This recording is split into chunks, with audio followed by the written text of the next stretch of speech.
Hi, you're listening to Stefan Livera podcast. Today for episode 223, Preston Pysh rejoins me on the show and we're chatting about this idea of Bitcoin's final cycle. What would it look like? How would we know? How likely is it? And will corporates be buying Bitcoin and be weak hands or strong hands? And what about governments trying to shut down Bitcoin? This show brought to you by Swan. In their effort to spread Bitcoin knowledge and awareness, Swan is giving away a free book, Inventing Bitcoin by Swan co-founder Jan Pritzker. It's the best introduction to the Bitcoin system, rated 4.9 stars on Amazon and highly recommended by Bitcoiners. To get your free ebook or audiobook version of Inventing Bitcoin, go to swanbitcoin.com/freebook. All Swan asks is that you pay it forward. Share the book with at least 3 family and friends. And if you join the Swan Force at swanbitcoin.com/enlist, you'll get a special link to the free copy of Inventing Bitcoin that will help you recruit new Bitcoiners. You can share the book with anyone, and if they eventually start stacking with Swan, you'll get credit for that referral. It's really a great deal. Spread Bitcoin knowledge and Swan Bitcoin, the best and safest way to start accumulating Bitcoin. So head over to swanbitcoin.com/freebook now to claim your free copy of Inventing Bitcoin by Jan Pritzker. Introducing a new sponsor, HODL HODL, peer-to-peer exchange with a new lending platform, global, non-custodial, anonymous, and using Bitcoin multisig. This is a fascinating new product allowing peer-to-peer lending and borrowing between users.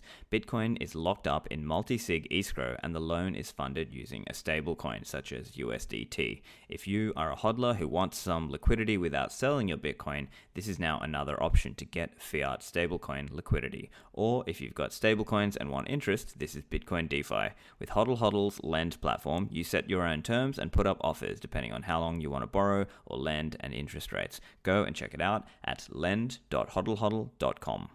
Nox is a Bitcoin custodian dedicated to ensuring their insurance protection covers the full value of their customers' assets. For example, suppose a fiduciary wants to hold $250 million of Bitcoin with Nox. Nox will seek to obtain $250 million of insurance dedicated exclusively to that account and adjustable to volatility. No fractional coverage or narrow scope. Insurance for what it's worth. A tool to transfer risk. If you are a Bitcoin company, investment fund, trust, or family office, check out Nox for your insured custody. Go to noxcustody.com. Preston, welcome back to the show. Hey, Stefan. Always great to be here. Preston, it's always a pleasure to chat with you. And today we've got a few interesting themes that we can chat about. I think some of the discussion recently has been around this concept of, well, Bitcoin has these 4-year cycles. And what's the likelihood that this is the final cycle? What would the final cycle look like? Now we can make, some of these different arguments for and against, and maybe we can explore some of those ideas. But I guess high level, how are you thinking about that idea? Well, I think the most important thing is that whatever idea you got, you better hold it pretty loosely, because there's no way to really, especially where we're at right now, to have any idea one way or the other. But I think it's fun to kind of tease out the various courses that it could take. I know whenever I'm thinking about the value of a business, I'm always kind of using an analogy of a hurricane path, where you're trying to project where it's going to make landfall 5 days in advance. And with a stock or a currency like Bitcoin, you're trying to understand what that left and right boundary would be for your model, and then where your most likely is. And so I love teasing out things like that and trying to consider what the environment might look like as we kind of move forward. Excellent. I love the idea of trying to think, well, what's the boundary left and right? So if we were to think in a Bitcoin context, what do you think the left and right would be? So I guess in this case, it would be something like, what's the earliest you could imagine the hyper-Bitcoinization process completing versus the latest? What do you see that as? You're saying like it going all the way, like Yeah. total global adoption. I think on the early side, I think it could be this incoming cycle, this 4-year cycle that we're currently in. I think it could happen within this cycle. I think on the long end, I'd be surprised for it to go more than this cycle and the next one. So, I'd say 7.5 years would be probably the long end for me. And I think there's a lot of people that would disagree with that. Yeah, I think a lot of people there might be a lot of people who would say, oh, surely, Preston, it can't be that early, right? Yeah, I think you're I don't know, if you asked 100 people, I think most of them would probably say, oh, it's going to be longer than that. And for me, the reason why I guess I'm more bullish, I think it could happen faster, is just because I think that the backdrop of everything that's happening is just so dire, particularly the fixed income market, currencies around the world. I don't know how they're going to be able to keep the trust glued onto what's happening. I don't know how that's possibly going to happen for more than 7 years or 7.5 years. Right. And I think part of that for me comes down to, well, I think I've experienced in this in following the Austrians and Goldbugs who have been saying the same thing for a long time. And I mean, I consider myself a student of Austrian economics, obviously. But the awkward position that many find themselves in is criticizing the current system and saying it's unsustainable. And yet they find a way to keep the party going, right? So, for example, people in 2008 and 9 were saying, oh, look, this is not a good thing. And then here we are with, at all-time highs on, stock markets and things like that. So how do you sort of marry those two ideas? So going back to 2008, your 10-year treasury was at 5.5% before the 2008 crash. So you had a lot of interest rate left on even the 10-year, and then the yield curve in 2008, beginning of 2008, was flat. So I was saying 5.5%. It was somewhere in that range, but it was across the entire duration of the bond yield curve. Today, you're nowhere near that. I mean, you're pressing down below 1% on the 10-year treasury. And we're seeing the printing accelerate. So I don't know how they're going to be able to keep the lid on that going any higher, especially the way that on the fiscal side, they keep obligating money and debt obligations. So, I don't know how they're going to allow interest rates to go up. They're going to have to keep them depressed and down.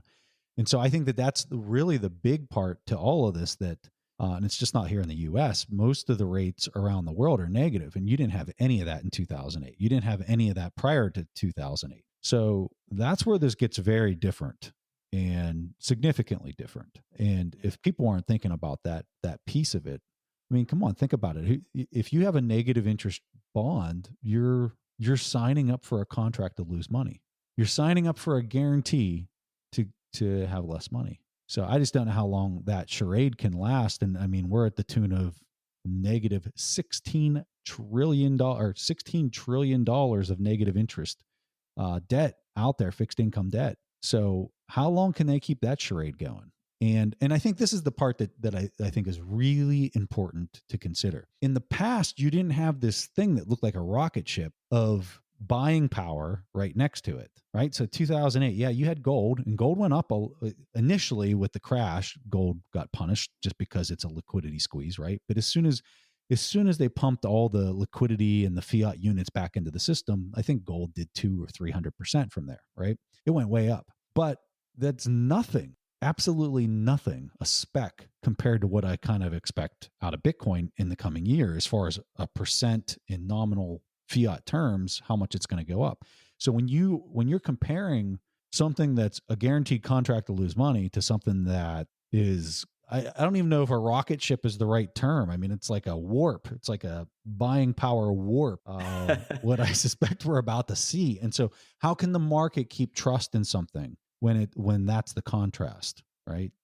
Yeah. And so I guess maybe the only other point would just be something like, well, maybe they managed to keep us in financial repression for a little while longer, right? So they just sort of try to keep the economy in a sort of stasis. And we have this sort of Japanification or zombified companies that are just kind of lurching forward, but they're not really doing really well unless they're the obvious kind of standout, Amazon and Google and so on. But we just have a whole heap of companies who are just kind of staggering forward. I guess that's perhaps one scenario. What do you think about that possibility for sustained financial repression? I think that's exactly what they're going to try. They're going to have to, in order to try to keep things calm. And I mean, that's how these types of situations. Now, granted, we've never had it on a global scale, but we've had it on a national scale many a times throughout history. It's exactly what they try to do. They try to print. They try to provide that liquidity. They try to choose the least of all the bad options, the least bad option that's out there amongst all bad options. And I think that's exactly what they're going to try to do. That's what they've been trying to do since really 2008. Yeah, and perhaps the other aspect of it is also how much will they be able to corral people into the central bank digital currencies or their own little controlled, contained system that enables them to carry on the financial repression for a little bit longer and keep the party going just that little bit longer. Well, I think that to do that, they have to have something that's probably already in the works or in a testing phase. I don't know how familiar you are with government acquisition work as far as procuring and standing something like that up, but my experience is that it's pretty darn slow. And now we're talking about doing that for a currency that cannot fail and cannot have mistakes. If that system is going to somehow rise to the occasion, I would suspect it almost already have been built. On top of that, and I think more importantly than that, let's just say it did exist today, they're still going to debase the units inside of that protocol or whatever you'd want to call that system that they'd have. I mean, it'd be a closed loop system that they'd be controlling the units.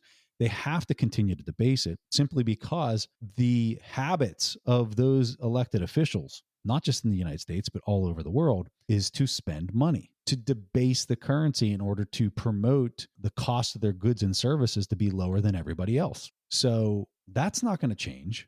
So whether you're using a digital currency, I mean, we already are using a digital currency that they're already manipulating the baseline to. So the fact that they're going to put a fancy branding on it, calling it a cryptocurrency or whatever, I mean, that's pretty much all I see the difference being, is that it's a different branding that ironically or unironically, depending on how you're looking at it, they're doing that to create trust, right? Why else would you call it something different other than to garner trust, which implies that the system that has been used does not have trust. So I find that really interesting.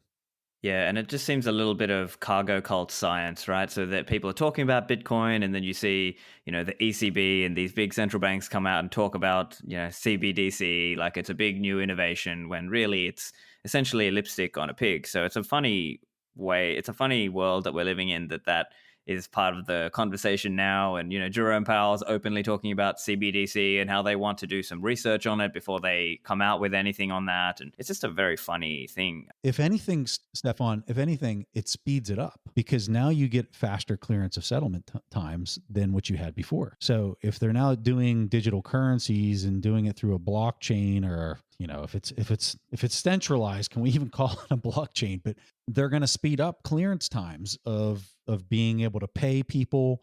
The people are then going to be able to transfer that into whatever else they want to put it into. So if they want to move it over to Bitcoin, they can just do it quicker. So one could make the argument that they're actually going to accelerate the speed of adoption to a truly decentralized protocol that is acting as a form of store of value, which is Bitcoin.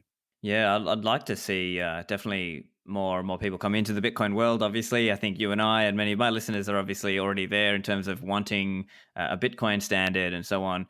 I guess maybe one idea that comes to my mind also is my friend Vijay Boyapati, and he's spoken about this idea around waves of adoption, right? So every wave, each time you can access more people, right? So in the early days, it was cypherpunks and drug markets and libertarians, and then it became kind of macro people, and over time, it's kind of that circle of users is growing, and so it's kind of like each wave, there's only so many people that you can attract in, because there's only so many people who are mentally ready to take that leap to buy Bitcoin and to hold it and to use it and do all these things with it.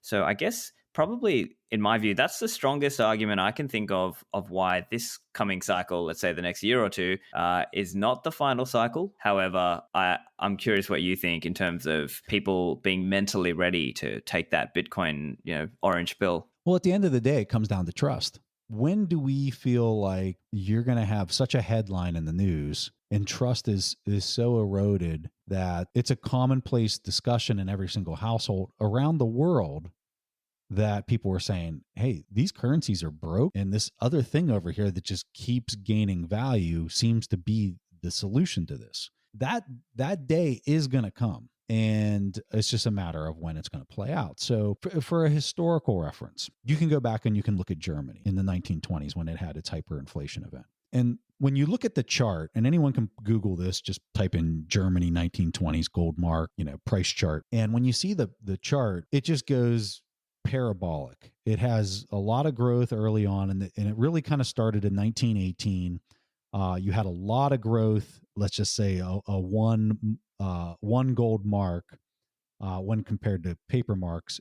One of those in 1918 through 1918 was around a 1, and it went up to about a 5. Then by 1990, a year later, the end of 1919, you were at about 10. Then by the end of 1921, really kind of getting into 1922, it got up to 100. And you still didn't have this scenario where the Germans were saying this is hyperinflation. They were just saying our currency is just getting crushed, right? They still felt like it could be salvaged at that point in 1922. And this all started in 1918. And so you went from a debasement of 1 to 100, right? But where it really started coming off the tracks is whenever it started getting up to 1,000, and then the 10,000 mark after it went from 1 to 10,000, which took 1, 2, 3, about 5.5 years. When it passed through that 10,000 mark is when it really came off the rails. And I pulled up this is obviously translated from a newspaper, from a Frankfurt newspaper in 1922, as this passing through like the 10,000 mark occurred. And this is what was written back then. German economic life is dominated by a struggle over the survival of the mark. Is it to remain the German currency, or is it doomed to extinction? During the past few months, foreign currencies have replaced it as units of account in domestic transactions to a wholly unforeseen extent. The habit of reckoning in dollars especially has established itself not only in firm internal accounting practice, but above all as the method of price quotation in trade, industry, and agriculture. When I'm trying to think about what are going to be the cues of this thing potentially going all the way, I think the cues are something that we've talked a lot about. I know you and I, Stefan, in this past year, and that has really kind of become a theme in the Bitcoin community, especially on Twitter, which is this unit of account. Whenever you start seeing CNBC discussions, Wall Street Journal articles with this in the headline, that is Bitcoin the new unit of account? Is the dollar dead? Is the euro dead? Those kind of things in the news. If Germany's any indication of where that separation occurred, where all trust was lost, that's what the headlines sounded like right as that happened. So I think that's an important consideration. That's what people need to be paying attention to, because as soon as that narrative starts to take hold, and it's commonplace in financial news and business, you better believe people are thinking about, what can I do to protect myself? Do I think that those headlines could happen this summer, in a year from now? I do. I think that those headlines could happen, especially if we watch Bitcoin go to 100,000. I don't know how the financial news, I mean, you're seeing how they're handling this recent run, right? Like it just hit 13,000 and it came from like 11,000, and it was all through the news. Paul Tudor Jones was on Squawk Box. They're talking about how much he likes it and all this kind of stuff. That move was nothing. I mean, you were in the game in the 2017 bull run, right? Like this what we've seen here in the last year is nothing. And if history is any indicator as to how much this is going to run in the coming year, watch out and get ready for those headlines. And I kind of suspect if those really start to take root, the trust is the part that I'm really paying close attention to. I'm paying close attention to big bond investors talking about how they're taking a portion of their bond position and reallocating it to act as a hedge against inflation. Those kind of things are going to be the things that really are good indicators as to where this is potentially going on this incoming run. Right. And so, yeah, that's a really interesting way to parallel, to look back into Germany, the history, and a great book I'm sure you've read also is When Money Dies by Adam Ferguson. And there's some really interesting cultural shifts and things that were happening during that time period. So at one point, the internal depreciation of the mark was lagging behind its fall abroad. And so Germany was actually a haven for tourism, right? And so it's kind of a funny cultural phenomenon, I guess, that we'll see. And perhaps we see this in other countries around the world also, where they are going through currency trouble. In the first few years, it actually is a really cool place for tourists to go because they can go there and get, really fantastic service, best hotel, excellent restaurants, all for very cheap. But then later it gets worse and worse. But I think it's different in this sense because there's a few different factors here. Because firstly, we're looking at a global phenomenon here as opposed to just what's going on in one particular country. So in your view, how does that change it? For example, if it's happening in a more global context, people could argue that, okay, fine, I won't use my local fiat money. I'll just use the US dollar instead. Yeah. And I think that that's where this might even be more profound, because the narrative isn't just going to be in a single country. You're going to see the narrative just slowly trickle through the countries that are finding their currencies collapsing first. So Turkey, Argentina, you can go on. There's a bunch of them. Venezuela. When you look at these price charts in terms of their fiat currency, Bitcoin's already making new all-time highs, right? My opinion is this continues to play out, those price charts are going to be commonplace amongst all nations. They're all going to be looking at these price charts and saying, why is every single currency on the planet getting debased relative to each other, right? It's going to be a crazy experience. And it's going to be something that the news stories are going to start in some of those locations, and they're just going to compound and proliferate around the globe as this continues to amplify. Yeah. And so I think as people in those countries that are already hitting Bitcoin all-time highs in their local currency, they're going to start thinking, at least some of them will start thinking about Bitcoin and holding Bitcoin and so on. But then that opens up the question around technology, ease of use, how easy is Bitcoin to use and secure today versus the necessity, right? So when someone really, really needs something, they'll go and spend the time to learn. But Bitcoin today can be difficult to correctly secure and do all these things. What's your thought there on the level of technological progress with Bitcoin and the ease of use, the user experience versus the necessity?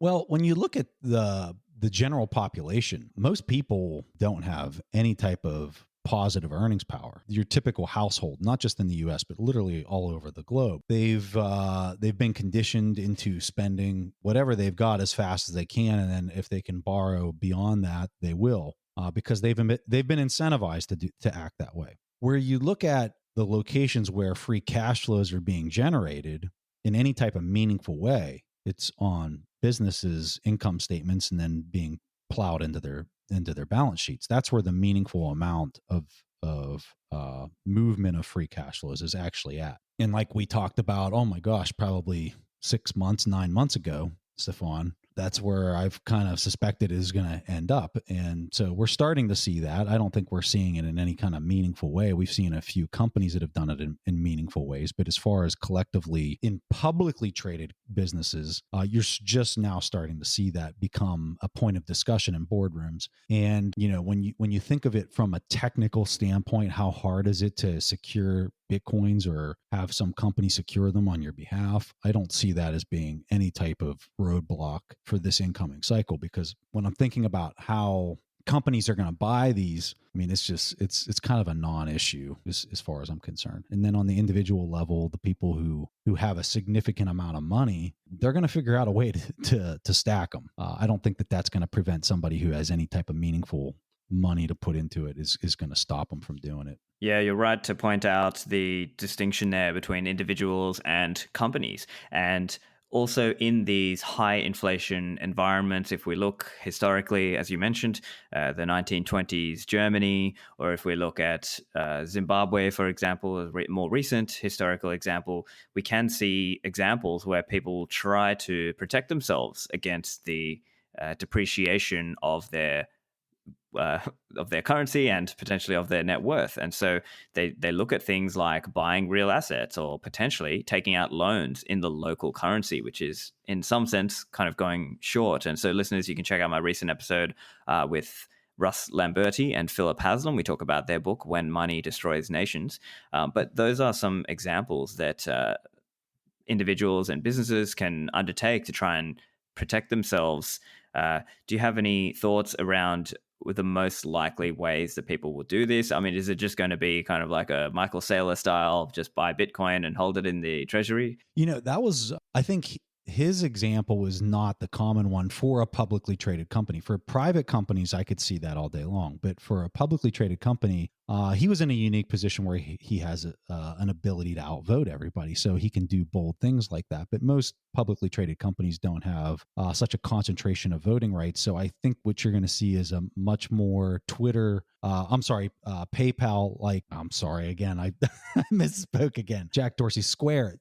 That's how I think you're going to see more of these publicly traded companies roll out, is the way that Square did it, where they didn't take a huge position, but they took an initial position where they purchased, 4,709 Bitcoin. So they had a $50 million basis. I think it's up to about $60 million dollars today as far as its value. I think that's what you're going to kind of see to be much more standard as the year goes on. And I think as you get more tech companies that do this, and I definitely think there will be more tech companies that do this. We just saw the PayPal announcement that they're going to start offering it. Now, whether they put it on their treasury or put it on their balance sheet or not, that's, yet to be seen. I would suspect that they will. But as that continues to play out, I think you're going to see companies that start off by dipping their toe in the water. And then next thing you know, they're going to be putting their feet in the water. And next thing you know, they're standing waist high in the water.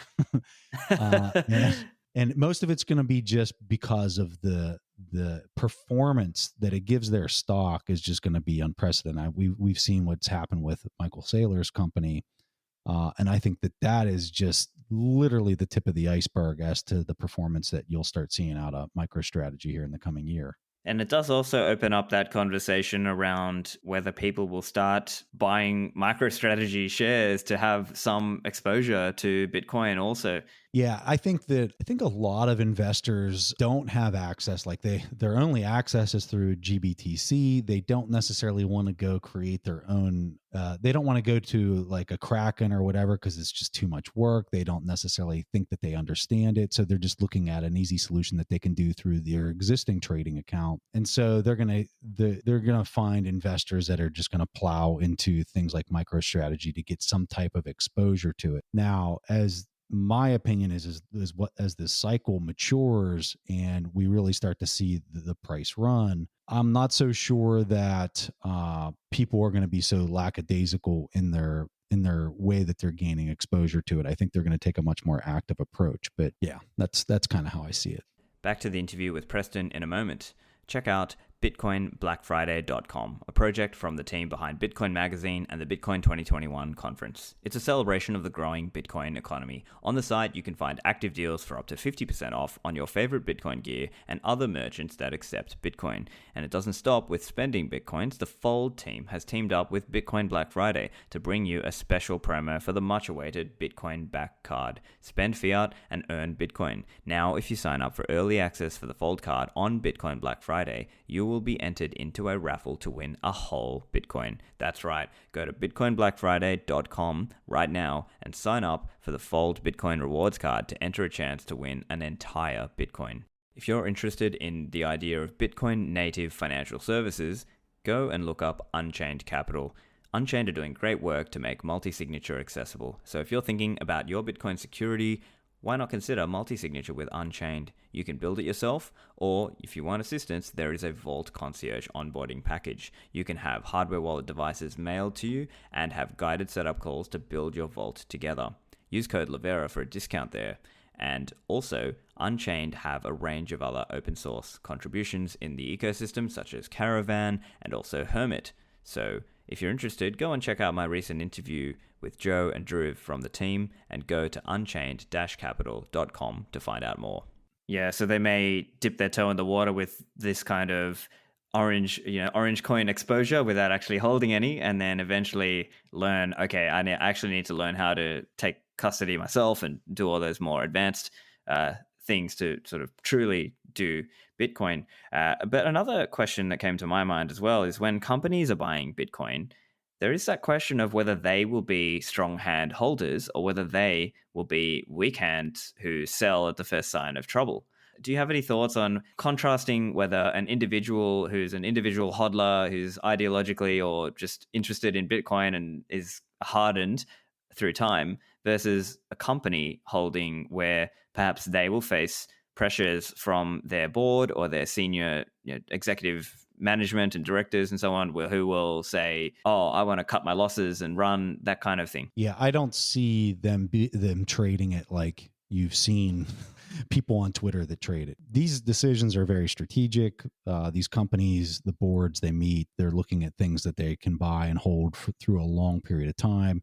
If they're taking a position to have an inflation hedge, they're looking at that as something that's taking years to play out. So they're not gonna just buy it and then a couple months later offload their position. They're buying it to hold it for a long period of time, just like Michael Saylor said, I plan on holding it for 100 years. I don't see them trading around it hardly at all. I think when they take a position, they're going to hold it. They're going to see how it plays out through the quarter, maybe 2 quarters, to see how it matures. And then if they're ahead in the position, they're probably going to be looking to maybe even increase their position. Yeah, so it'll be that dip the toe in the water and then decide to take a bigger position. I suppose, though, if this ends up not being the final cycle, as it were, and I'm just picking numbers out of the air, right? I'm not saying this is going to be the top and so on, but let's say it gets to like 150,000, and a whole bunch of companies all try to buy in there, and then it peaks at 200,000, and then it crashes down to whatever 40,000 or 50,000, right? Again, I'm just picking random numbers just for the sake of discussion. But then would you see it like some of those companies who may have bought in at 150,000 are now really feeling the pinch because now it's down at 50,000? Yeah, I think that could change their exposure for sure, because the time frames, if it's anything like previous 4-year cycles, that plays out in longer than a year's period of time. So you could see companies that would jump ship and sell their coins and just go through the process, but just more on a more macro level. It'd just be a fractal of what we saw on the previous 4-year cycle only. Instead of it being individuals, it could be companies. Yeah, I could see that.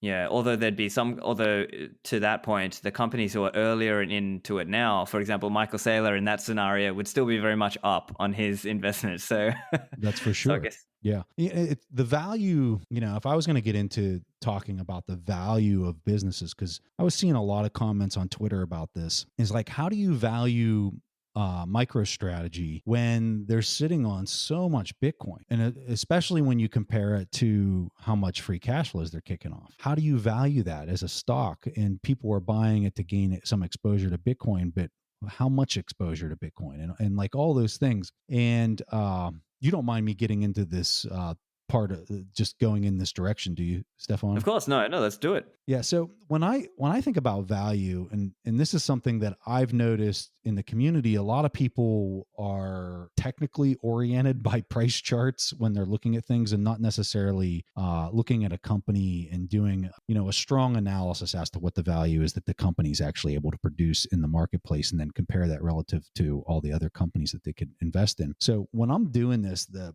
example, and I think what I'll do just to kind of illustrate this, I'll talk about MicroStrategy before Bitcoin, then I'll talk about MicroStrategy after Bitcoin to kind of compare and contrast the valuation process. So the way I like to talk about valuation whenever I talk to somebody who's just learning it for the first time, I like to use an example of a money machine. So let's say that I was going to sell you a money machine. Most people, when they hear that, they get all excited, like, okay, sure, I'll pay anything for that, right? But the question really comes down to is how much money is the money machine producing in a year's period of time? If I'm going to sell you a money machine, let's say I sell you a money machine for $100,000. Your immediate question should be, well, how much money can it print in a year? And if I come back to you and I say, the money machine can print $1,000 a year, that's it, right? It's a money machine, but it only prints $1,000 a year. Is that a deal that you want to take? Because payback period of 100 years, no. Payback period of 100 years. And that's a 1% return, right? On an annual basis. And that's assuming, and we're obviously making this really simple, that like all the costs and everything, we'll just say that it never breaks and all that kind of stuff. But yeah, your payback period's 100 years. So now if I would come back to you and say, well, it produces $30,000 a year. Now it's much more appetizing for you to take on this ownership of this money machine for $100,000. And so when you're thinking about a business, I always like to use that example because that's what a business is. It's a money machine. At least if it's doing its job right, it should be a money machine that's printing a certain amount of money every year. So when we look at MicroStrategy and we use that same exact example and we say, well, how much are you paying for the MicroStrategy money machine? And today, if you were going to buy every share out on the market, it's $1.7 billion to own all the shares. And so then the following question is, well, how much money is the MicroStrategy money machine producing every year? And the answer is about $30 million, roughly, right? Every year it changes a little bit, but around $30 million. So what's fascinating is in the example that I previously said, where you're buying a money machine for $100,000 and it only produced $1,000 a year, MicroStrategy, you could buy it for $100,000, and instead of getting $1,000, you're getting $1,700 a year based on the price and based on the net income or the profit that the company's producing. And so a person would hear that and they say, "Oh my God, that's pretty crappy, right? Like that's not that good." But what a lot of people that aren't intimately involved in the stock market don't realize is that's pretty much how the entire stock market is priced right now. It's priced at that multiple of that kind of return. About a 2% return is what the US stock market is priced at. It might even be worse right now after COVID. All your market participants that are holding stock today are signing up to buy a $100,000 money machine, and they're going to make about $1,000 to $2,000 a year with their money machine. It's going to take 100 years for those money machines to basically retain the earnings that you're buying them for. Now, what's fascinating about Michael Saylor's company is he's done something very different than everybody else. And he went out, and Michael was sitting on a tank load of free cash flows of retained earnings at this point. Right, he had $425 million of retained earnings, liquid retained earnings on his balance sheet. Let me tell you, folks, not too many companies that have that type of market cap of a $1.7 million market cap have, a quarter of it sitting in like cash.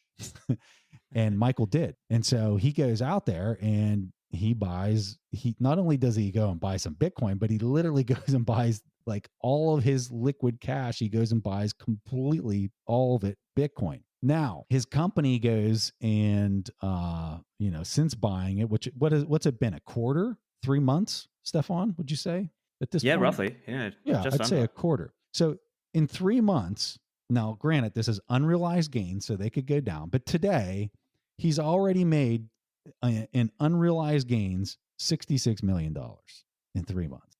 Okay. Double the annual normal earnings. That's exactly right.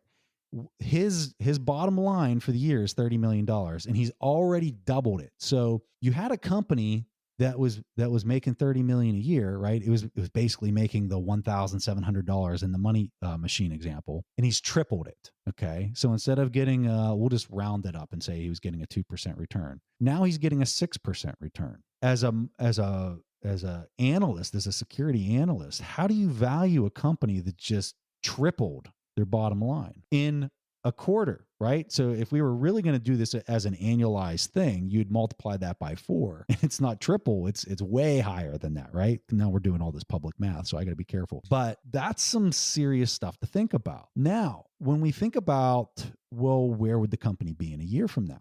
Based on what you and I know about scarcity and the halving and all that kind of stuff, and kind of what we suspect is going to play out here in the coming year.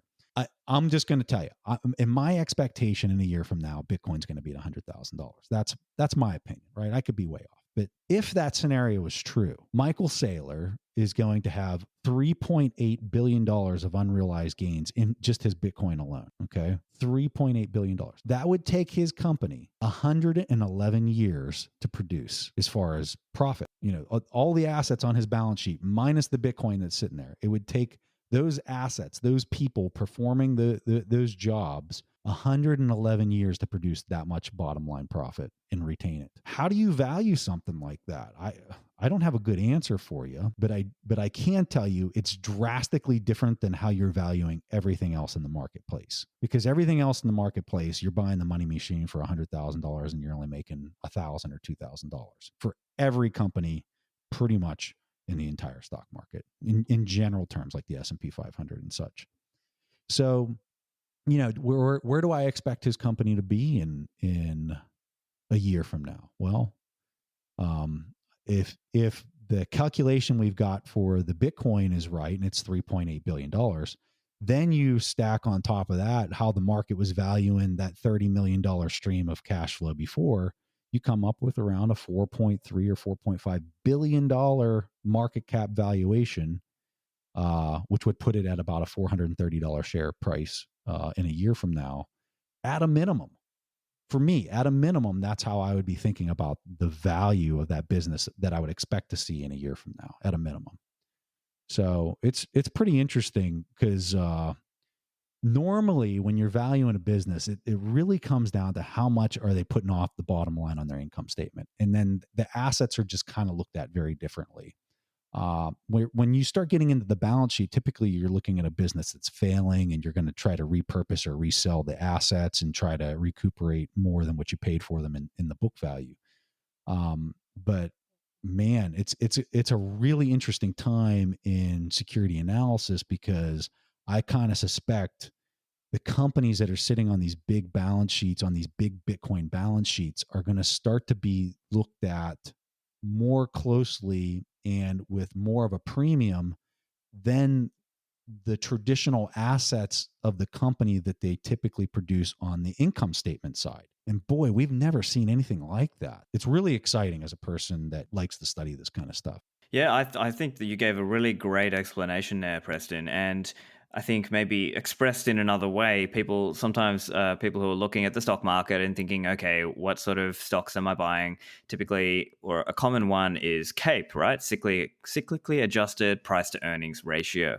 And typically, if the market is already very high, then people have, their future expectation for the return possible by investing in stocks is quite low, and that might potentially be what causes them to start looking at other possibilities, such as buying Bitcoin directly or looking at companies that are taking this kind of approach, wouldn't you say? Yeah, well, think about if what we described is true as far as Bitcoin's ability to run. Think about how much leverage he's going to have to just do acquisitions of competitors, because you don't have to have the full amount to buy out a competitor. You just have to have a portion of that. And if you're sitting on that much liquid buying power, 3 billion plus for a company that used to only have $500 million. I mean, that is a significant difference in their ability to compete. Now let's just change gears. And I mean, MicroStrategy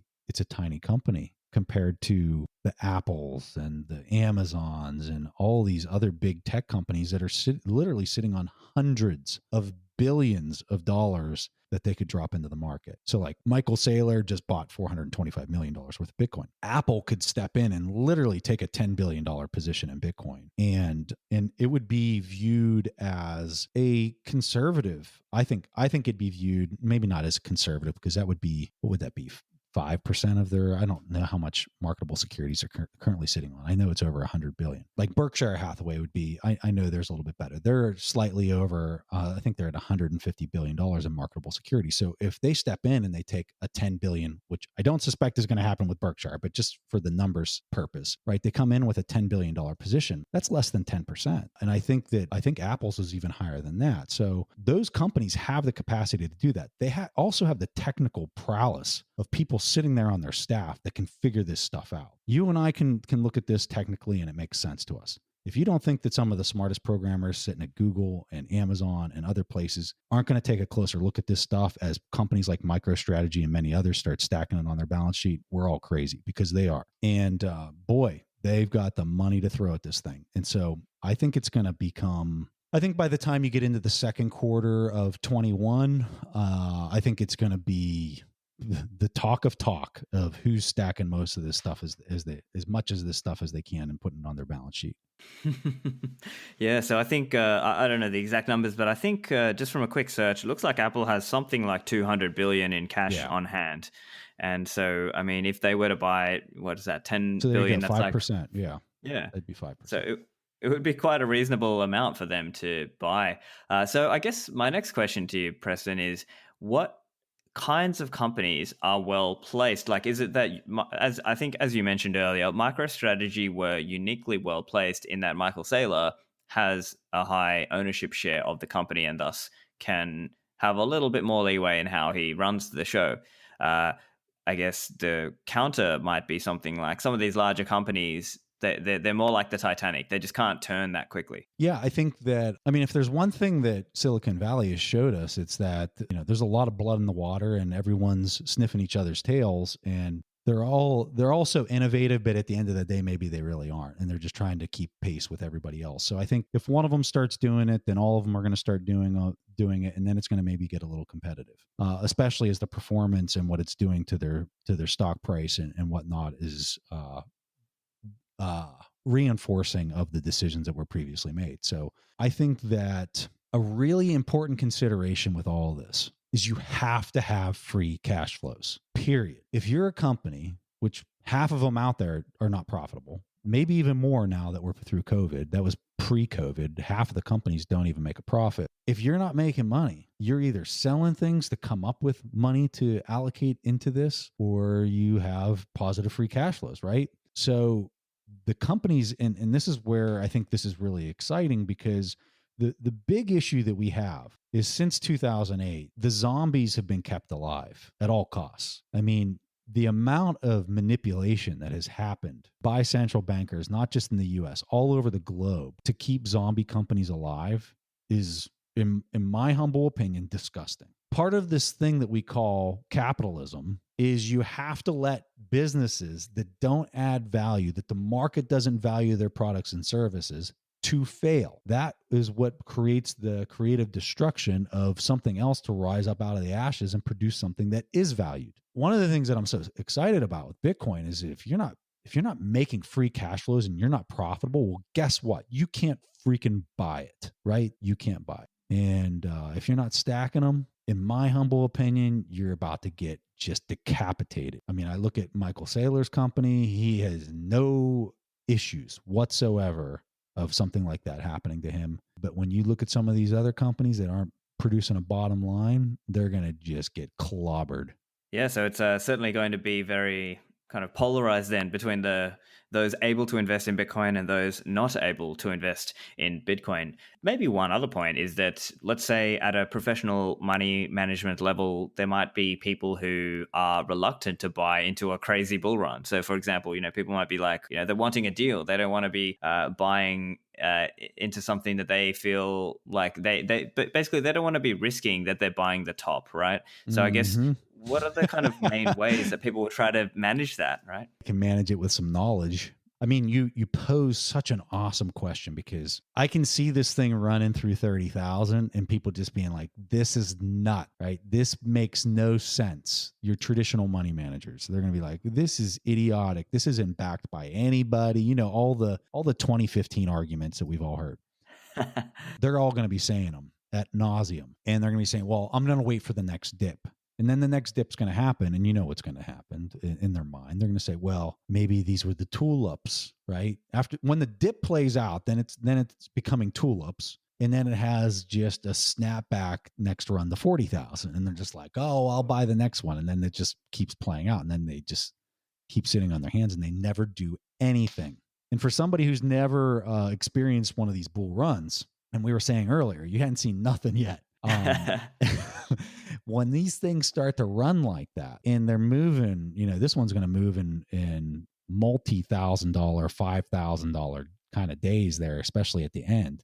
People are just they're not going to know what to do, because they're going to feel like whatever they do, it's going to be the wrong decision, and it's just going to keep going up. And so I don't know what to tell those money managers, other than you might want to study some of these models and kind of understand where these price orbits, I don't know if anybody else is using that term, but that's what I started calling it. they might want to understand where those are at to manage their risk. Now, if this thing starts running over 100,000, I honestly don't know what to tell you. At that point, I'm just going to stop doing interviews, and I'm probably not going to talk too much on Twitter or anything, because I honestly don't know what to tell a person if this thing starts running over 100,000. I would tell you to pay attention to the news headlines and what all the talking heads are saying. And if people are talking about the failure of fiat currencies at nauseum, well, maybe it's going all the way, but I just don't know. And I think that's going to be the really hard point for people to know whether they should buy or not. I think anything below that, I mean, I know I'll keep buying. Yeah, it really mirrors the process for many individuals. As you were saying, that was a process for a lot of people who spoke to me even in the last, 2017 and stuff. People would be like, "Oh, is this the right time? Like, I'll just wait." And they would just, they would constantly trick themselves and Yeah. just basically play themselves. Whereas now, I think, at least amongst the, let's call it the hardcore Bitcoiner set, I think they are more set on the idea of dollar cost averaging and auto stacking and regularly accumulating. And so maybe that is going to be a similar kind of story where maybe it needs a cycle where companies make those kinds of mistakes. And then in the next cycle, that's when they've kind of figured it out. Oh, okay, actually, the way you do this is you just regularly accumulate little chunks over time. And that's kind of how you manage it. But you're assuming there is a next cycle. Yes, I am. I mean, that's the part that I have no confidence in telling somebody that there's going to be a next cycle. Could there be? Of course. I mean, I'd put the odds at 50%, right? That we do another one, but could it go all the way this time? Absolutely. So I mean, yeah, it's going to be a hard one. And I think when you look into these adoption S curves, that's another important thing to think about is, the magic percentage is 2.5%. And then you start getting into the hockey stick section of these adoption curves. And let's not fool ourselves. This is something that is going to be globally adopted. If it continues to provide the value proposition that I just don't know how that's going to get impaired between now and when I think this thing's going to start getting to the 2.5% mark, it would be insanely painful to see it go through 100 and say, well, I'm going to wait for the next cycle. And then it goes to 1 million. I mean, I don't know what to tell somebody. It's going to be some very, very hard decisions to be made in about a year from now for a lot of folks. Yeah, that's a really hard thing to think about. I think for me, I'm probably more like 90-10. I think it's 90% chance that it's, this is not the final cycle. Whereas I guess you're more at that kind of 50-50 level. You think it's 50% chance that this is not the final cycle. I think that it's going to have way less to do with how the protocol is functioning. Everything to date has been based on the 4-year cycle and how it's executing fiat dollars, fiat currency. I think that on this next one, especially as it goes up into these really high numbers that have a deep psychological effect on a lot of market participants. You combine that with the fact that it's been around for more than a decade at that point. You combine it with the fact that the bond market is contracts to lose money. You combine it with the idea that universal basic income is not going away and that everyone's just getting these checks in the mail all over the globe, every single country. They're in a race to devalue. You have social unrest. You have all these things that the trend is suggesting are only going to get worse. And the name of the game for currency is one word. It's trust. I don't know. I really think it's grossly underestimated that it could go all the way on the next cycle. Yeah, it's really crazy to think about.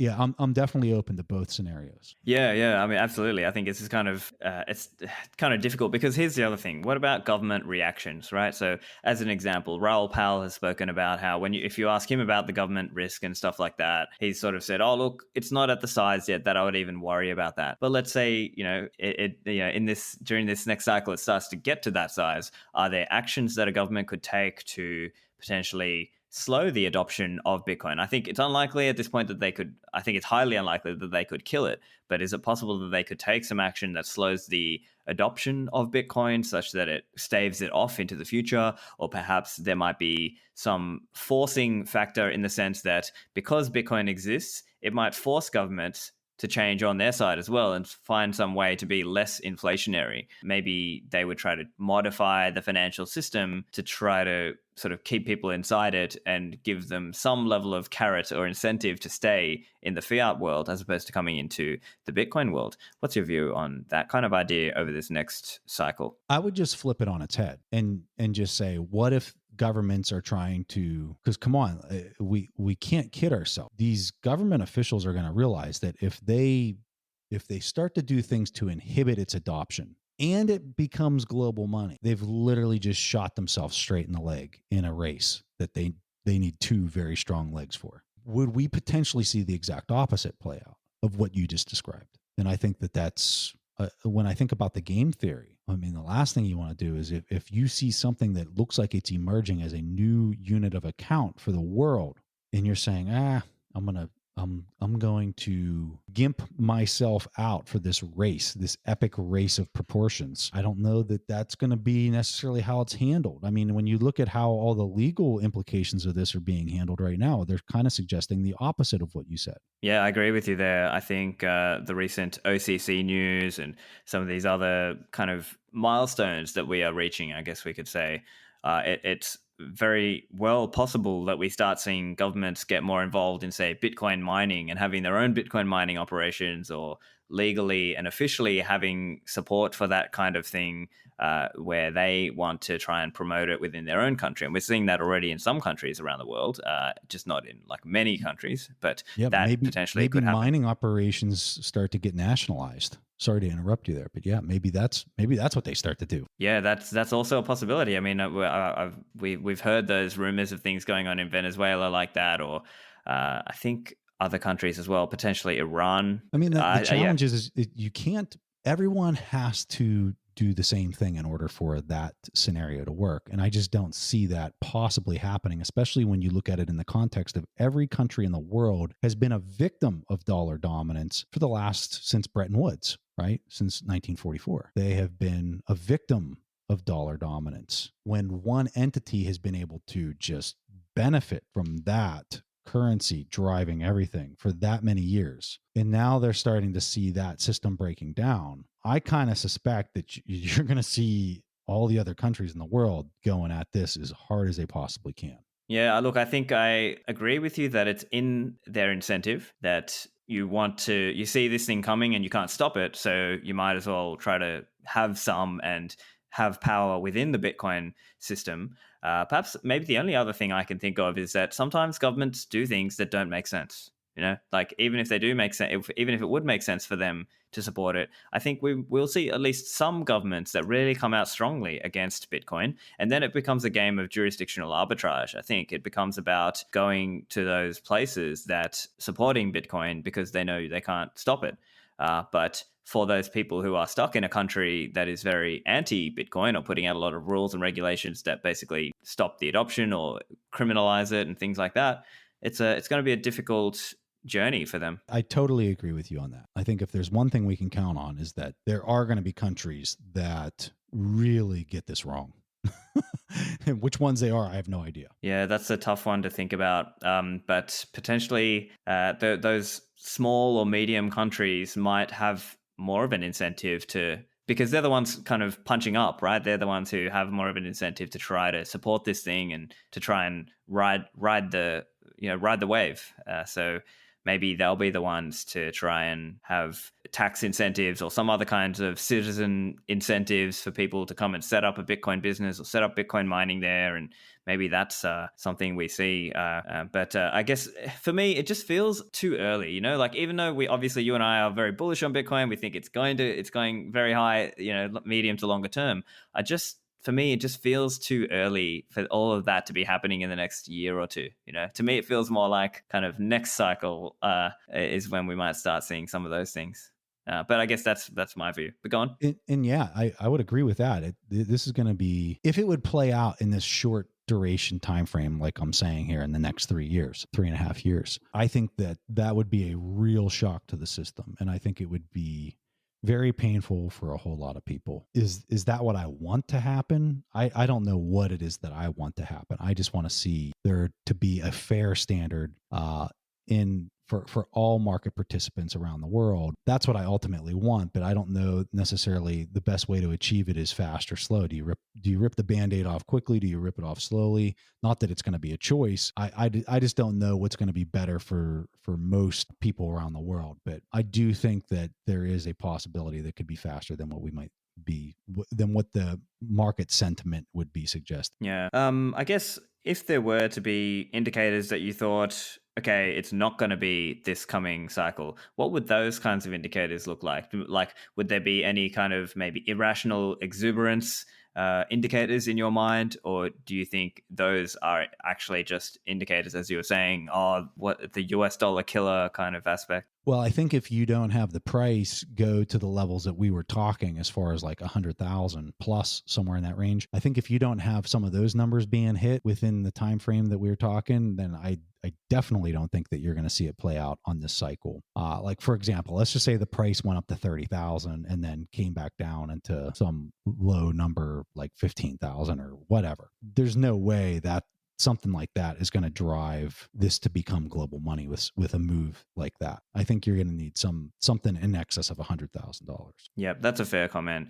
And it also comes to when people compare, say, Bitcoin and gold, right? And I think for Bitcoin to be comparable with gold, I think off the top of my head, I think I saw this number. Someone posted this number. I think it was 400 or around 500,000 for Bitcoin to be comparable with gold. And so I guess that would have to be the level before it even really reaches the same significance as gold, right? Mm-hmm. Yeah. And I'm not so sure that it hitting parity with the market cap of gold would be the trigger. I think the trigger is more just kind of the news cycle that's associated, the marketing that's associated with the abrupt price movement. I think that's what kind of has the potential to destroy trust. It all comes back to that word trust. If everyone's losing trust that they're going to be able to retain their buying power, you can see people do some very crazy things, and fear-based decision-making, FOMO to a T. That's the thing you got to really watch closely, and how much that drumbeat is being beat and how fast this thing is moving, I think is a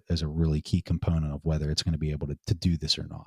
Yeah, so I think those are some really fascinating comments, and I've really enjoyed chatting. Preston, did you have any kind of closing thoughts on some of the themes we've touched on this episode? You know, the one thing that I really try to do is just try to educate. In my Twitter account, the first thing that I have pinned there is a 1-page paper for people that if they hear Bitcoin, or maybe they have a family member that is skeptical or whatever, I tried to put the really important, or the essence of what Bitcoin's trying to achieve, which is a global peg, amongst some other things. I tried to put that in this 1-pager so that it's not too long and people just kind of throw it in the corner, but that they'll actually take the time to read the 1-pager. Anyone can download it, amend it, change it, whatever you want, however you think would get through to family members. I would just encourage people to take a look at that. It's just right there on my Twitter, first tweet that sits there. And I think that we're entering a time that's going to be really important to pay close attention to what the companies are doing, because I think they're the ones that are going to be able to make the market move in this really abrupt fashion, is when they start stacking it onto their balance sheet. Because they're sitting on so much capital for a lot of these large tech companies. That's going to be an important thing to watch. And then I think it's going to be important to watch the headlines, like I was talking about, like going back to the thing that I read from Germany in 1922. Something like that is what you're going to be hearing. And that's going to be the thing that would eventually maybe really kind of take this to a whole different level. Well, I really enjoyed chatting with you, Preston. It was very, really enjoyable. And listeners, make sure you follow Preston and subscribe to his podcast. Preston, where can listeners find you? Really, the best place is just on Twitter. You can Google my name, Preston, last name Pysh, Pysh. I have a podcast called We Study Billionaires. We talk a lot about the asset valuation, stock valuation, kind of like what we were doing there with MicroStrategy. And just really an honor to be on your show, Stefan. I really enjoy conversations with you. You do such a fantastic job. Thank you, Preston. It's always a pleasure to chat with Preston, so let me know what you think and find the show notes at stefanlivera.com/223 for this episode. Thanks, and I'll see you in the Citadels.